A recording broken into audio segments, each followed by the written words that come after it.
Shalom Bapak Ibu Saudara yang dikasihi Tuhan. Shalom. Kita bersyukur Bapak Ibu Saudara, kita boleh bertatap muka kembali dalam ibadah online. Dan kita bersyukur karena Tuhan masih mengasihi kita, memberi kita berkat yang luar biasa Bapak Ibu Saudara. Mari Bapak Ibu Saudara, tundukkan kepala, kita berdoa. Bapa, kami percaya Tuhan, ketika kami ada dalam hadiran-Mu Tuhan Yesus, kami tahu itu adalah tempat terindah dan ternyaman dalam hidup kami Bapa, yaitu hadiran-Mu Tuhan.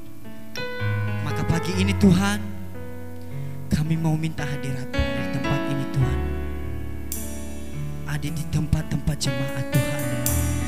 Kau berkati setiap mereka Tuhan, Kau berkati setiap kami Tuhan. Bahkan melalui hadirat-Mu Tuhan, kami boleh merasakan lawatan-Mu, jamahan-Mu Tuhan. Yang sakit Kau sembuhkan, yang lemah Kau kuatkan Tuhan, yang susah Engkau beri penyembuhan Tuhan. Terima kasih Bapa, kami percaya Tuhan, kuasa-Mu ada nyata di tempat ini, nyata buat keluarga-keluarga yang ada di rumah. Terima kasih Bapa, terima kasih Yesus. Haleluya, amin. Bapak Ibu Saudara, saya mau katakan, ketika Anda percaya kepada Tuhan, Anda adalah orang-orang yang diberkati oleh Tuhan. Amin, amin. Boleh berikan tepuk tangan buat Tuhan kita. Sama-sama bertepuk tangan buat Tuhan kita. Sorakan haleluya.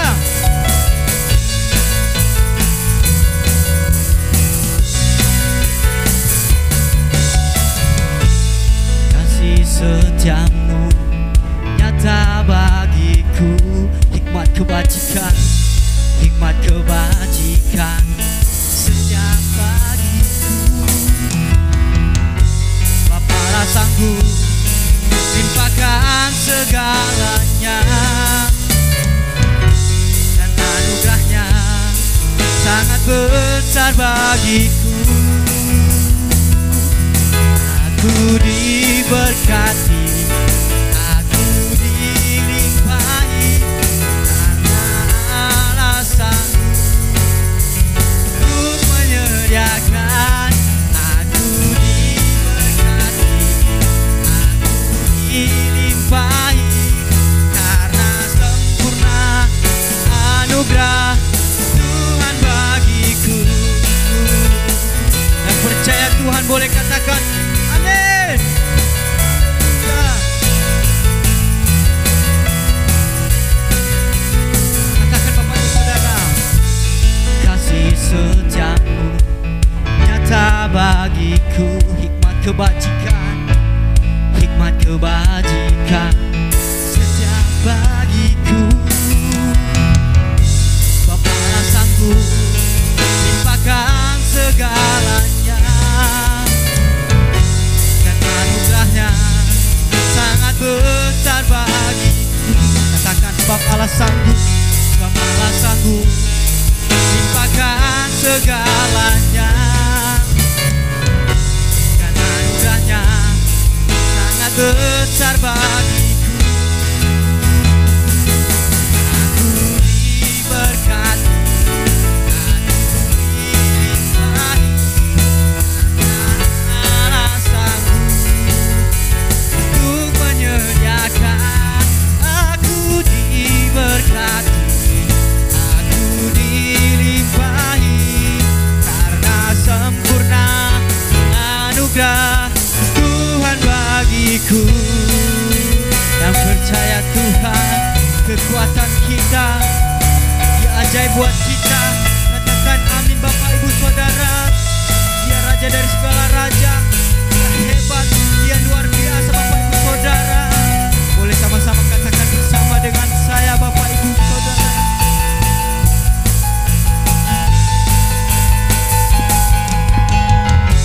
Bapalah sanggup limpahkan segalanya, dan anugerahnya sangat besar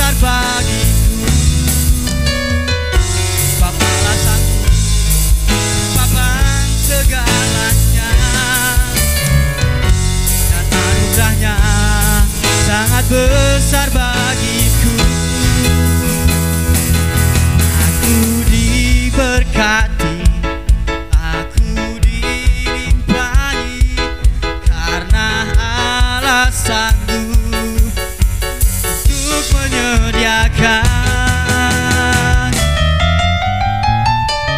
Aku diberkati, aku dilimpahi, karena Allah sanggup untuk menyediakan.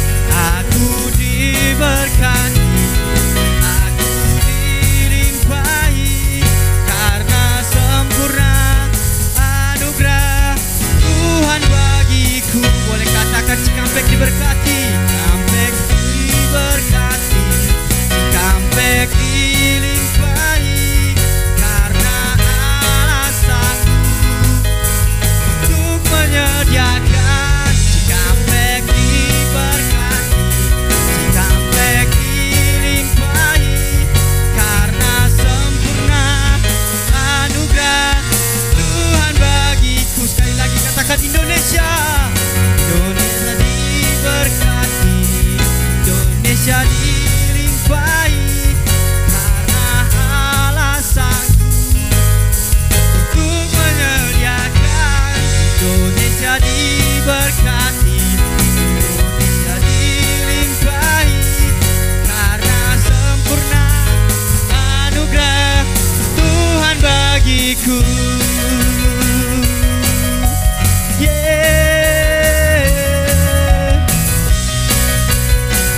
Katakan Bapak Ibu Saudara, amin, amin. Dan sorak-sorak bagi Tuhan kita, haleluya. Luar biasa Bapak Ibu Saudara. Mari Bapak Ibu Saudara, mari kita renungkan. Kita memberikan hati kita buat Tuhan.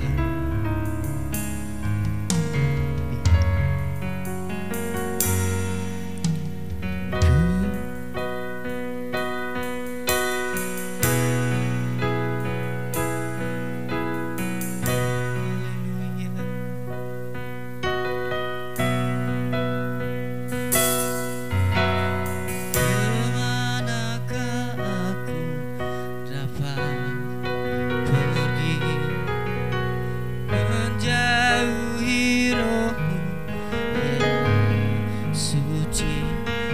Sahabat, Kau dekat buat kami Tuhan, dan Kau dekat.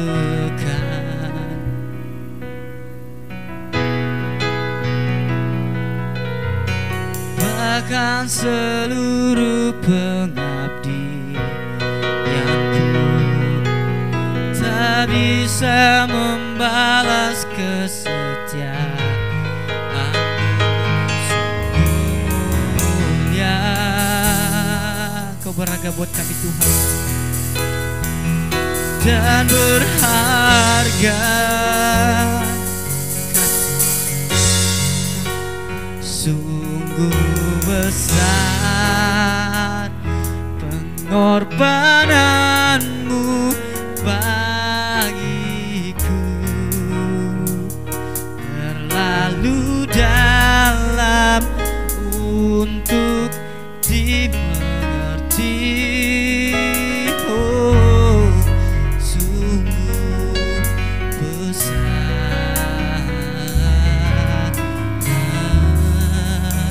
sungguh indah yang Kau pikirkan tentangku,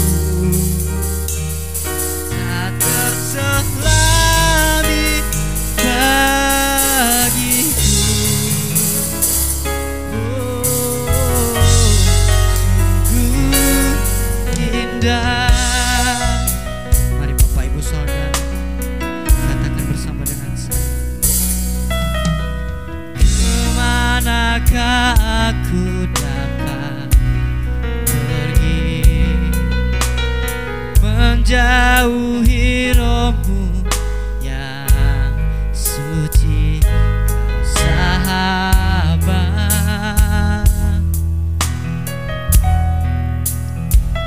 dan Kau dekat.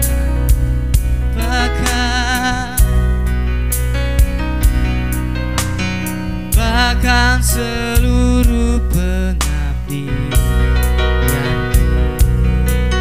tak bisa membalas kesetiaanmu, sungguh mulia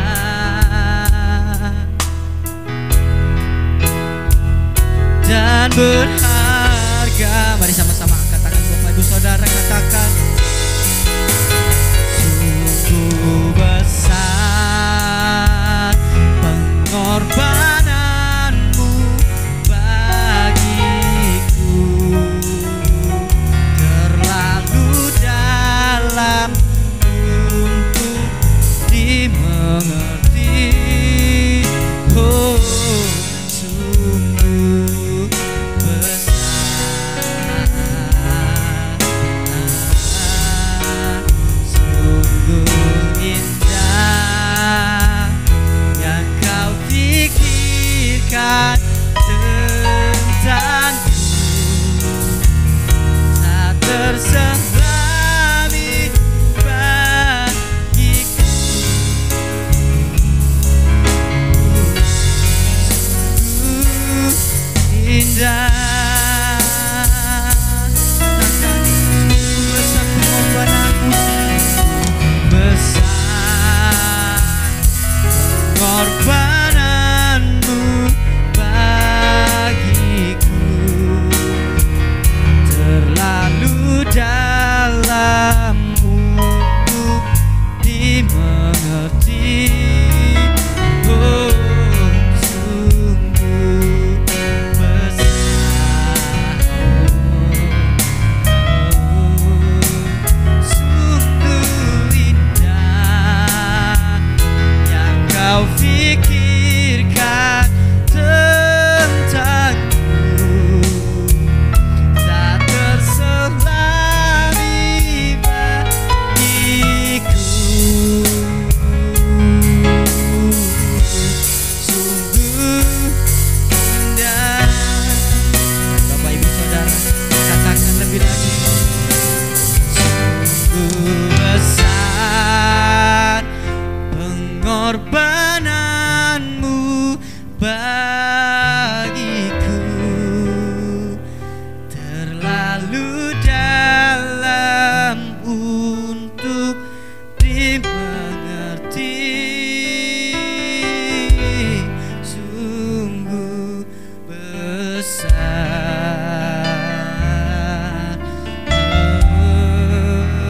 sungguh indah yang kau pikirkan tentangku, tak terselami bagiku. Sungguh indah, katakan sungguh indah, sungguh indah,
ketenangan batinku.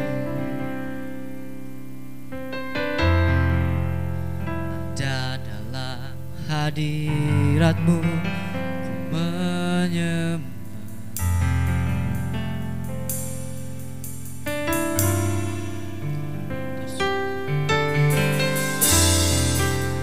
Tersungkurku di kaki-Mu, rasakan hadirat-Mu. Takkan ku melepaskan-Mu, cahaya bagiku. Mengirim-Mu seumur hidupku, masuk dalam rencana-Mu Bapa. Pikiranku, kehendak-Ku ku serahkan padamu.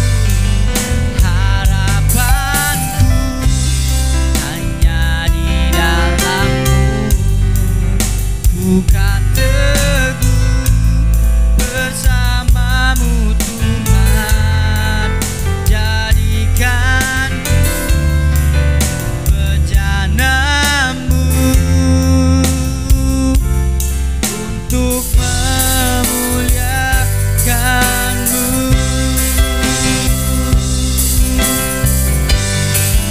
Mengiring-Mu seumur hidupku, masuk dalam rencana-Mu Bapa. Pikiranku, kehendak-Ku ku serahkan padamu. Harapanku hanya di dalam-Mu, ku kan teguh bersama-Mu Tuhan. Jadikan-Ku bejana-Mu untuk memuliakan-Mu.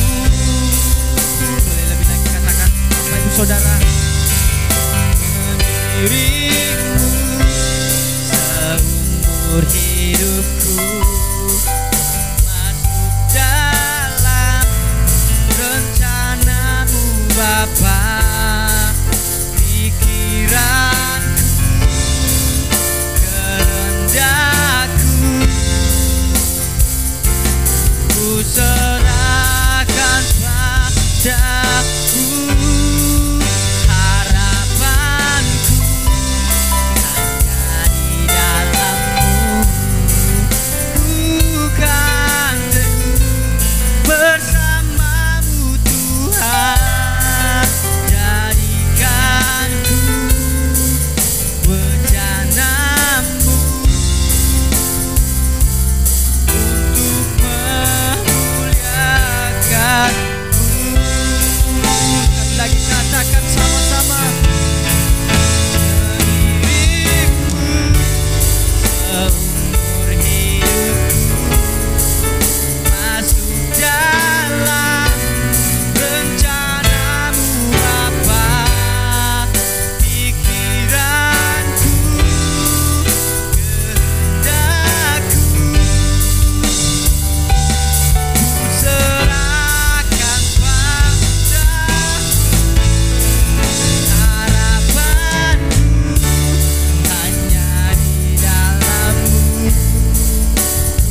Engkau kekuatan dalam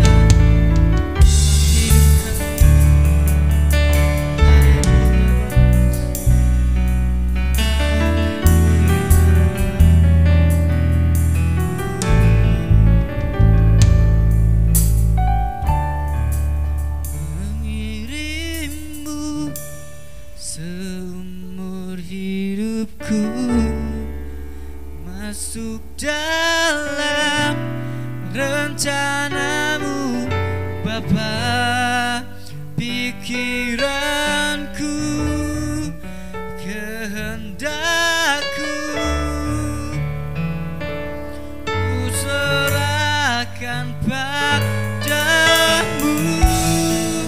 Harapanku hanya di dalam-Mu, kan teguh bersama-Mu Tuhan. Jadikanku kehendak-Mu untuk memuliakan-Mu, untuk memuliakan-Mu. Sekali lagi katakan, untuk memuliakan-Mu.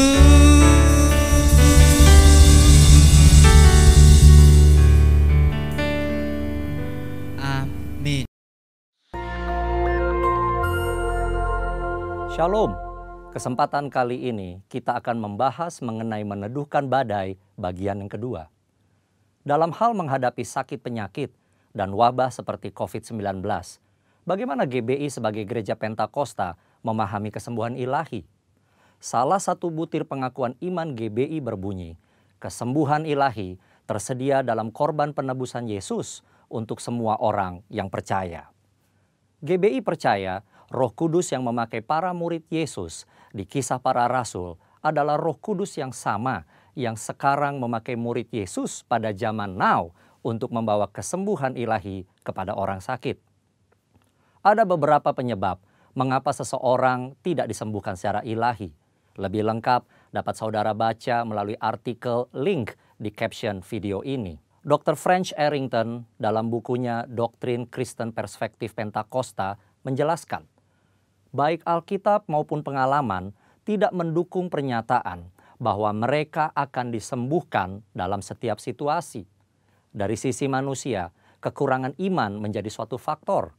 Dari sisi Allah adalah berkuasanya kebijakan dan kehendak Allah. Saat ini Allah masih menyembuhkan orang sakit. Tetapi penyembuhan sekarang bukan puncak penyembuhan atau penyembuhan tertinggi. Puncak pembebasan kita selaku orang percaya dalam Kristus terjadi pada kehidupan mendatang. Penyembuhan saat ini adalah suatu tanda dan pencicipan lebih dulu akan penebusan tubuh kita di masa depan. Penebusan kita saat ini hanya sebagian dan penyakit masih terus terjadi.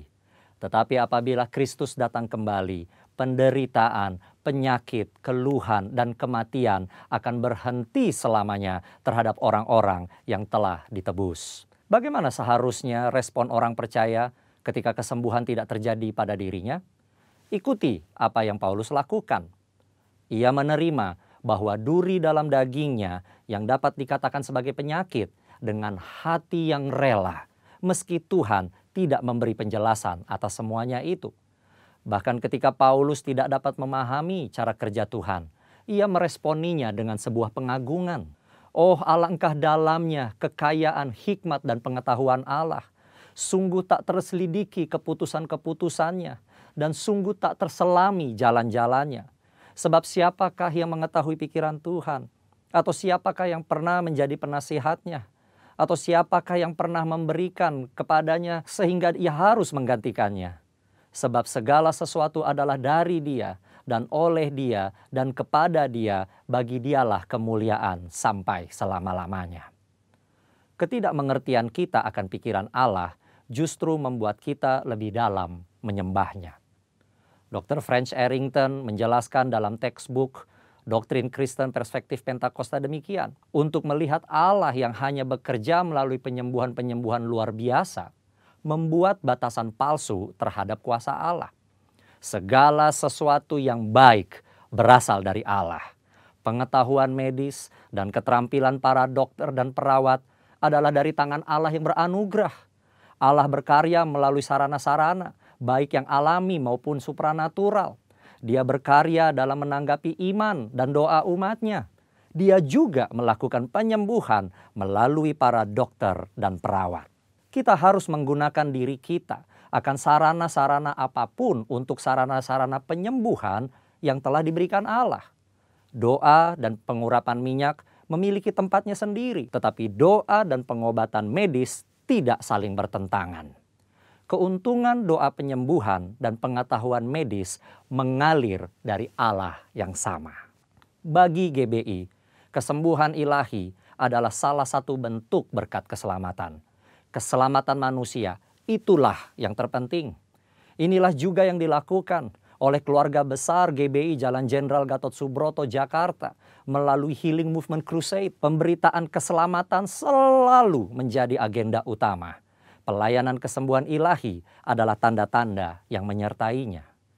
Gereja digambarkan sebagai tubuh yang memiliki banyak anggota dengan fungsi yang berbeda-beda. Tiap insan gereja dan hamba Tuhan diharapkan memberikan kontribusi bagi masyarakat sesuai karunia masing-masing, khususnya dalam menghadapi wabah seperti COVID-19. Dan yang paling penting, nyatakan kehendak Tuhan agar badai COVID-19 dapat berhenti atau menurun dampaknya. Dalam tuntunan Roh Kudus dan dalam nama Yesus, badai COVID-19 dihardik agar diam, tidak lagi mengakibatkan jatuhnya korban. Kuasa Tuhan akan dinyatakan dan banyak orang akan diselamatkan. Tuhan Yesus memberkati.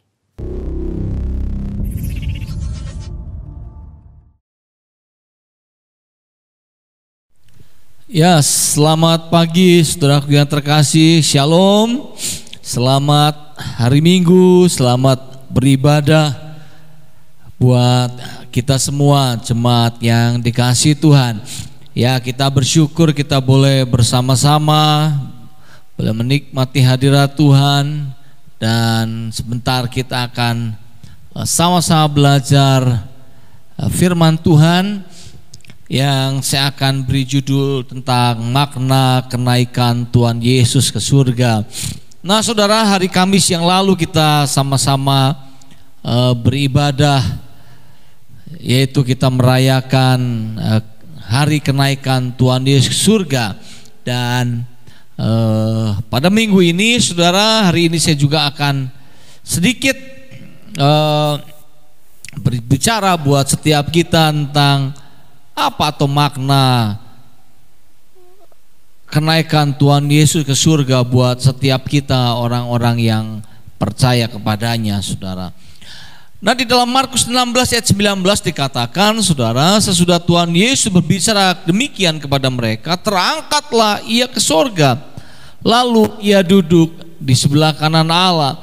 Jadi saudara, Tuhan Yesus saat ini ada di surga bersama dengan Allah Bapa. Nah, di sini dikatakan terangkatlah ia. Berarti saudara, ketika Tuhan Yesus naik ke surga, dia disaksikan oleh murid-muridnya. Tuhan Yesus, dia tidak secara sembunyi-sembunyi dia naik ke surga, tetapi dia beritahu, dia tunjukkan kepada murid-murid bahwa dia naik ke surga. Nah saudara, kalau saya boleh renungkan, kenapa Tuhan naik ke surga, dia disaksikan oleh murid-muridnya. Yang pertama, buat orang-orang yang tidak percaya kepadanya, Tuhan sedang membuktikan dirinya. Lalu kepada murid-muridnya, dia sedang memberitahu bahwa apa yang pernah dia katakan hari ini tergenapi. Nah saudara, kita mau sedikit belajar tentang makna kenaikan Tuhan Yesus ke surga buat kita orang-orang yang percaya.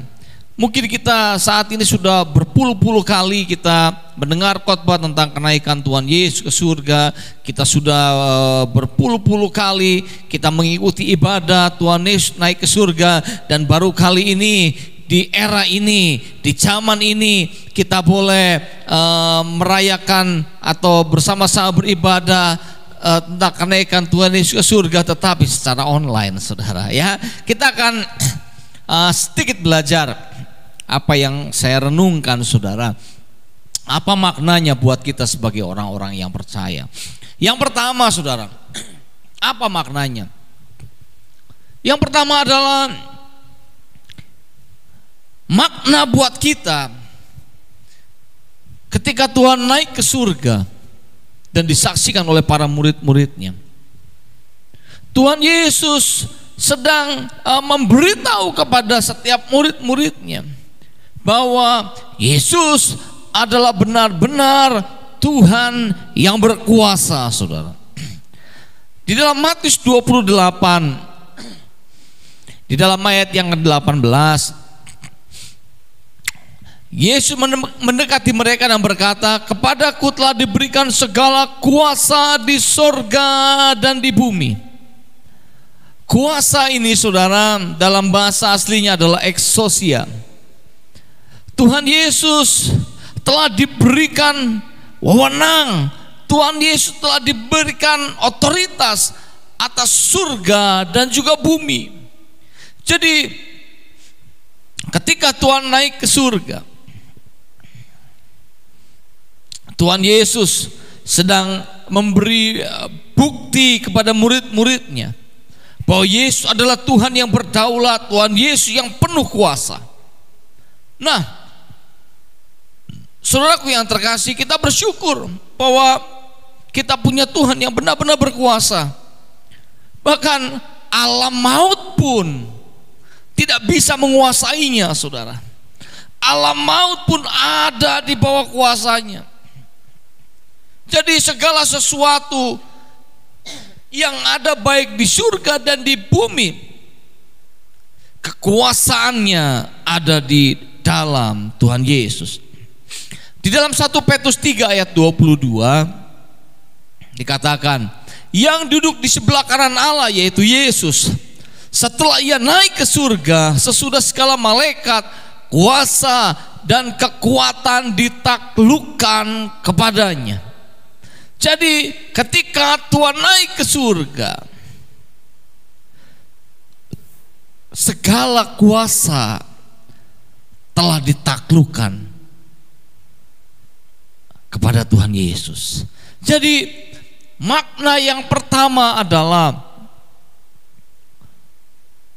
Yesus sedang menunjukkan dirinya bahwa dia adalah pribadi yang berotoritas atas surga dan juga bumi, karena dia adalah Tuhan.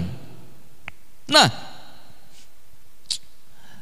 jadi Tuhan itu punya kuasa baik surga dan di bumi. Nah, hari-hari ini, saudara, apa yang kita alami, apa yang kita nikmati hari-hari ini dengan pandemik yang terjadi, saudara, kalau kita sadar bahwa kita punya Tuhan yang berkuasa atas surga dan di bumi, maka kita tidak perlu ragu dan tidak perlu gentar.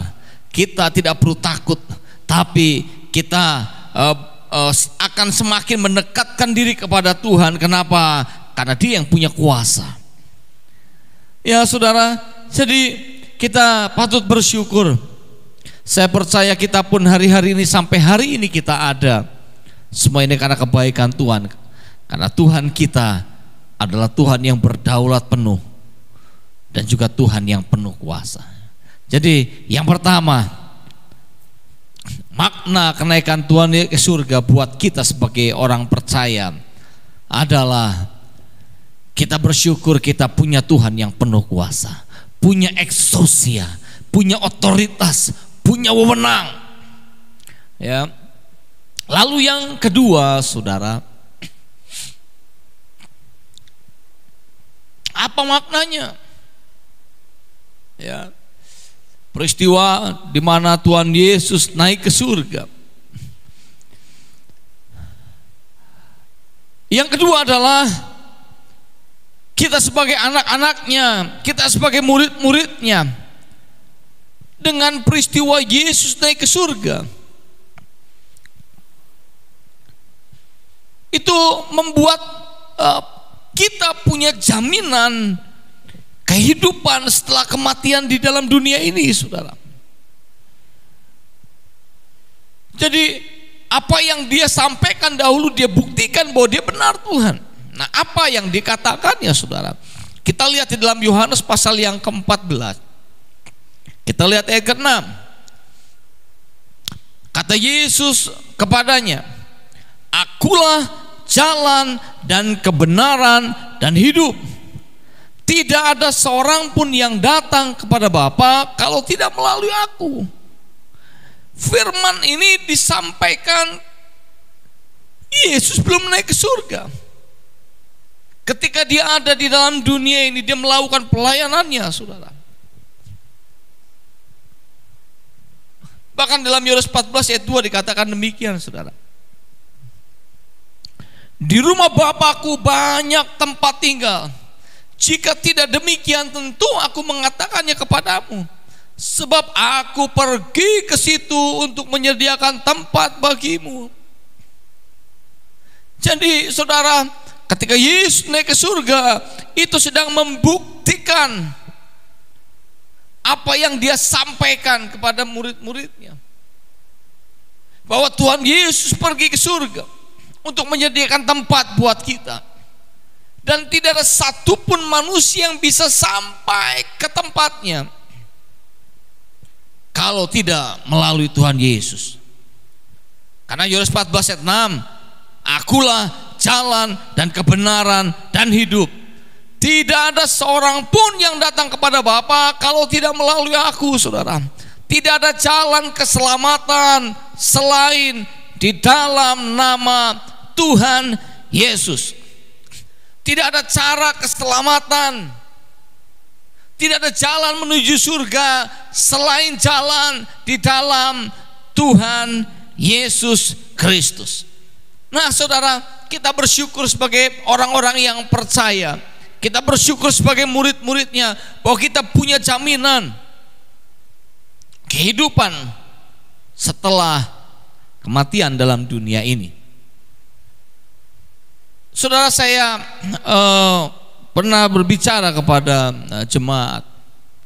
Seringkali kita takut menghadapi kematian. Saya berkata bahwa tidak penting buat kita mati dengan cara apa. Ada orang yang meninggal ketika sedang duduk, meninggal. Ada yang sedang makan, tiba-tiba meninggal. Ada yang sedang tidur, tidak bangun lagi, saudara. Ada yang terkena penyakit, ada juga ya lain sebagainya. Nah, itu tidak penting, saudara, buat kita. Tapi yang terpenting adalah ketika kita menyelesaikan perjalanan kehidupan kita di dalam dunia ini, apakah kita masih benar-benar ada bersama dengan Tuhan? Apakah benar-benar kita saat ini masih memiliki hubungan yang baik dengan Tuhan? Kita masih memiliki pertobatan?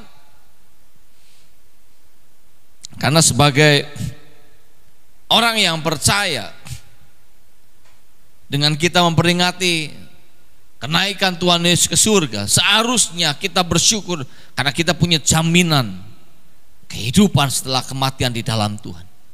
Yohanes 3:16, "Karena begitu besar kasih Allah akan dunia ini sehingga Ia mengaruniakan anak yang tunggal, supaya setiap kita yang percaya kepada yang tidak binasa melainkan beroleh hidup yang kekal." Bukankah itu juga satu jaminan buat kita? Apalagi dengan dia buktikan dia naik ke surga, dia tunjukkan otoritasnya, dia tunjukkan keilahiannya, dia naik ke surga karena dia kembali ke tempatnya. Tuhan Yesus itu tidak berreinkarnasi, saudara, tapi Tuhan Yesus berinkarnasi. Tuhan Yesus mau menjadi manusia supaya melalui jalan kehidupannya boleh menjadi jalan keselamatan buat setiap kita yang percaya kepadanya. Jadi ketika Tuhan Yesus naik ke surga, Dia sedang mengingatkan kepada murid-muridnya termasuk saya dan saudara bahwa kita punya jaminan kehidupan setelah kematian. Kuasa tadi sudah ditaklukkan. Apapun itu saudara, segala kuasa itu ada di dalam genggaman Tuhan. Karena Dia adalah Tuhan yang berotoritas, Tuhan yang punya eksosia, punya wewenang, sehingga apapun yang dikatakan akan jadi. Nah, kita bersyukur setelah Dia naik ke surga, Dia sedang membuktikan apa yang dikatakan untuk menyediakan tempat buat setiap kita yang percaya kepadanya, ya. Jadi kita tidak perlu lagi takut menghadapi kematian, karena kita tahu ujungnya di mana, saudara, ya. Itu yang kedua. Lalu yang ketiga, saudara, di dalam Yohanes 14 ayat 3 dikatakan, dan apabila aku telah pergi ke situ dan telah menyediakan tempat bagimu, aku akan datang kembali dan membawa kamu ke tempatku, supaya di tempat di mana aku berada, kamu pun berada. Jadi makna Tuhan Yesus naik ke surga, selain Dia menyediakan tempat buat kita, Dia janji bahwa nanti Dia akan datang kembali menjemput kita dan membawa kita tinggal bersama-sama dengan Dia, membawa kita ke tempat di mana Dia berada, dan kita boleh tinggal bersama-sama dengan Tuhan Yesus. Oh, bukankah itu luar biasa, saudara, ya? Kita diberi jaminan bahwa kita akan dijemput oleh Tuhan dan kita akan tinggal bersama-sama dengan Bapa di surga. Oh, haleluya. Tidak ada satupun yang bisa memberikan garansi atau jaminan itu selain di dalam Tuhan Yesus. Jadi saudara, makna kenaikan Tuhan Yesus ke surga harus kita maknai dengan benar, harus kita mengerti dengan baik. Ya, minimal 3 hal ini yang saya boleh renungkan. Yang pertama, untuk menunjukkan bahwa Yesus adalah Tuhan yang punya kuasa, punya eksosia. Ya. Lalu yang kedua, kita bersyukur karena kita punya jaminan setelah kematian. Dia sediakan tempat buat kita. Setiap kita yang percaya kepadanya, kita akan punya jalan menuju rumah itu. Lalu yang ketiga, dikatakan kita punya jaminan bahwa Tuhan Yesus akan menjemput kita dan tinggal bersama-sama dengan Bapa di surga. Jadi mari saudara, saya tidak akan panjangkan firman Tuhan. Kita bersyukur, ya, kita masih boleh ada sampai ini. Kita mau maknai kenaikan Tuhan Yesus surga dengan benar. Ya, kalau kita maknai dengan benar, maka hidup kita pun akan kita jalani dengan benar dan boleh memuliakan Tuhan. Amin, saudara. Ya, mari saudara, sebelum kita akhiri ibadah kita, mari saja kita sama-sama berdoa. Bapa, bersyukur buat pagi hari ini. Kami boleh dengar sedikit firman-Mu bahwa Engkau telah naik ke surga. Engkau telah membuktikan diri-Mu bahwa apa yang Kau katakan semua itu terjadi. Kami bersyukur kami punya Allah seperti Engkau, dan Hamba berdoa bahwa memberkati setiap umat Tuhan yang ada di rumah-rumah, yang saat ini mereka sedang berada di rumah bersama dengan keluarganya. Tuhan, Hamba berdoa berkati mereka, berikan kepada mereka kreativitas, berikan kepada mereka produktivitas, sehingga kami semua tidak kalah dengan keadaan, tapi kami boleh mengalahkan keadaan. Kami akan buat nama masyhur, Kami akan tidak mempermalukan Kau, tapi kami akan mempermuliakan nama-Mu. Di tengah apapun keadaan yang terjadi, kami akan tampil bersinar karena sinar-Mu ada dalam hidup kami, terang-Mu ada dalam hidup kami. Terima kasih Bapa, ada perlindungan Allah, ada kesehatan, kekuatan, juga berkat dalam setiap hidup kami. Mari jemaat Tuhan, saya ajak kita angkat tangan kita terima berkat dari Allah Bapa.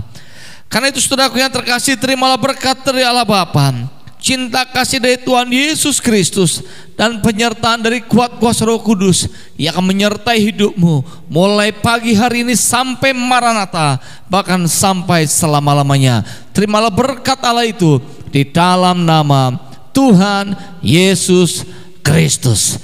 Mari kita mau semua yang diberkati Tuhan dengan saya, kita mau sama-sama katakan amin.